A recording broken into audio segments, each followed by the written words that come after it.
how difficult is it to come back against this team when they're so effective at breaking down the paint? Yeah, they're defending champions, so they're tough.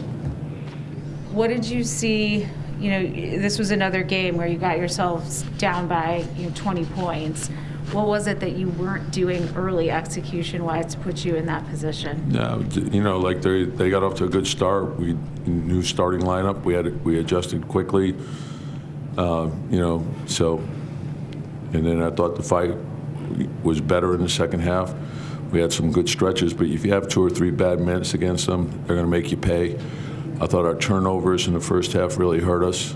We had 20 points off the turnovers in the first half, so we didn't use our fouls wisely. And you give a team like that points like that, it's hard to make up. You've talked a lot lately about what you've been seeing from Quentin Grimes in practice.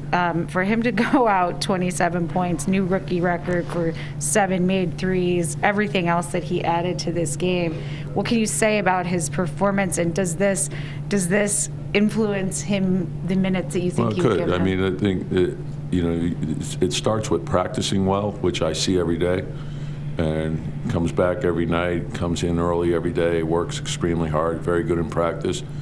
And so we were confident when he got his opportunity he would play well, and he did. And so there's still obviously one game doesn't make a huge difference, but it's a very positive step because of the way he approaches things. And he's a great competitor. It's important to him. He studies, and he's prepared himself extremely well. How do you assess what you saw from Kevin Knox to another guy coming in with everybody out? Yeah, the same thing with Kev.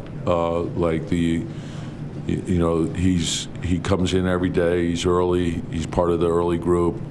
And really, their job is a lot of those guys aren't in the rotation, but it's to stay ready so when you're called upon that you can perform well.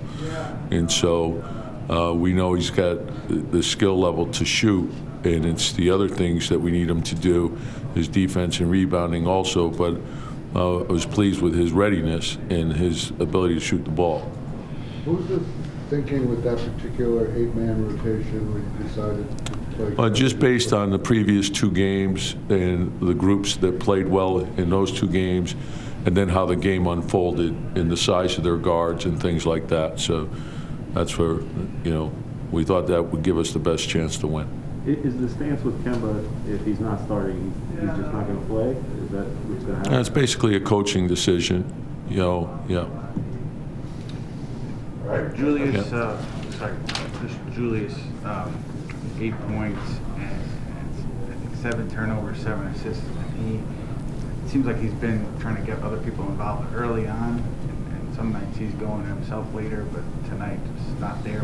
Yeah, and in fairness to him too, there's an entirely different group out there. So he's he made a number of good plays, and he's adjusting, and teams have loaded up on him pretty good. But tonight, he was trying to make the right plays, and that's the most important thing.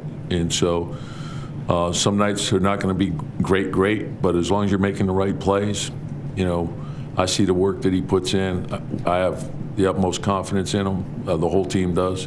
So just come back ready for the next one. I mean, you guys were really shorthanded, and these are the defending champions. When you look at the final score, I mean, are you able to, take it okay, considering it wasn't a complete blow? No, we fell short, and so anytime you fall short, there's disappointment, but you want to take the things that you learn from the game and move it forward and try to fix the things that you have to do better. And I think anytime you're shorthanded, you can't underestimate how hard you have to play defensively, rebounding-wise, and that sort of thing. So I was very pleased. I think offensively, we had 27 assists, and I thought, obviously Quentin's game, I thought Derek played well, but I loved the way Quick played. Even though he didn't make shots, I thought he made a number of great plays. And he got us wide open shots that, a lot of them, I think he had 5 assists, but there were a lot more that we could have made that were really good plays. And so that's what you try to do. You just make sure you're making the right plays. be tied together defensively. We got to tighten things up on the defensive end to give ourselves our margin of error is real small right now. So You called a bunch of timeouts early. What did you see there? yeah, just just trying to get us organized in different groupings, guys who had not played a lot together. So you're just trying to get guys to the right spots and make the right reads, the right plays, and try to correct things defensively as you go. For a long time, as long as you can remember, you've kind of dreamt about your first NBA start. I mean, in your wildest dreams, did you imagine that you would come out and put together a game like this? I'm not gonna lie, I really didn't. I knew about like 90 minutes before the game started. When you found out that RJ wasn't gonna be able to play, that I was gonna start. And I was just trying to just get my mind right, just do whatever how I was doing in college. I was preparing myself for a moment like this, but it was definitely a surreal moment, and I was trying to soak it all in. What part of your game, just kind of walk me through some of the things that were going through your mind, like where did you feel the most ready? Where did you feel yourself like pushing it all out there on the floor? Kind of just walk us through the flow for you today. Yeah, I think just like it's different when you start the game because you kind of get into a flow a little bit. So I feel like once I was out there, kind of got up and down a little bit. Once I kind of let my first shot go, I got comfortable touching the ball, just coming off pick and rolls. I feel like I was real comfortable because with Thibs, he always preaches stay ready, stay ready. He always did a great job pre-game, every game of getting us ready. So I really felt comfortable out there. Just credit to him, really. And for you, like, what will be the takeaway? Like, what did you learn today that will make you a better player as you continue your rookie season here? I think just knowing I can really play with you guys. Those are the defending champs. It wasn't like we came in playing one of the lower seeded teams in the East. We came against the defending champs. So I feel like I kind of learned a lot more about myself going against the defending champ. And I feel like you got to keep on improving my game. Just take it day by day, whatever it is, starting and coming off the bench, do what I can do to help the team win. Thank you. What's your mentality when you're not in the rotation? You're just practicing and you're a DMP. Like, how do you approach those practices? I just try to stay ready every day. Coach Erm does a great job with me every day because you never know. Like today, we had two guys down. Kev stepped up big. I did what I did, and it's just you got to always stay ready. In the gym late nights, before practice, after practice, you got to just always feel like that you're going to start a game because you never know when your number might get called. Quentin, how tough is that to stay patient though when you're not getting the minutes over the?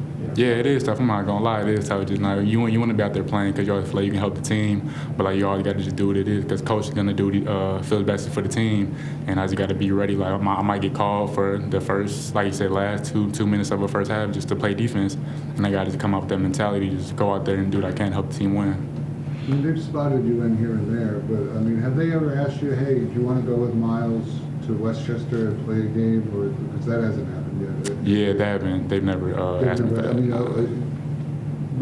we don't know what happens going forward, but was that something on your mind? If maybe I should go there and play a game? Or? I think they told me to always be ready to stay with the team because they've always told me I've kind of just been with the team. Yeah, they never really mentioned that to me at all. Right. Yeah. Quinn, what are some of the things that you do to work on your game on top of just the practices? Because one of the things that we hear all the time about you is that you come early, you stay late, you're putting up extra shots here and there. Like, what are the things that you've done in addition to just practices? My dad always told me to always stay in phenomenal shape. So maybe when I'm done late night shooting, I might run like 10s, 1, 2, 3, 4 10s, about 2-3 times. I might tell the managers, put 58 on the clock, like how we did preconditioning for our preconditioning test. And sometimes I might just put 2 minutes on the clock, run around the gym as fast as I can, just try to get in tip-top shape because like I think I played 40 minutes. And like I said, I never know when my number might call. I can't be ready to only be able to play 12 minutes. So I just try to be in tip-top shape and just do extra lifting, try to do as much as I can, take care of my body, getting out the cold tub, just really just maximizing everything I can at this level. I mean, what was it like 3 straight threes and then you launch a 4th one and it looked like it might go in? I mean, what was the feeling? Yeah, it's a feeling like no other, especially in MSG, because it's my first time really kind of feeling the crowd like it was. It was definitely something I'm going to take in for sure. But hopefully we can come out next time with a dub for sure.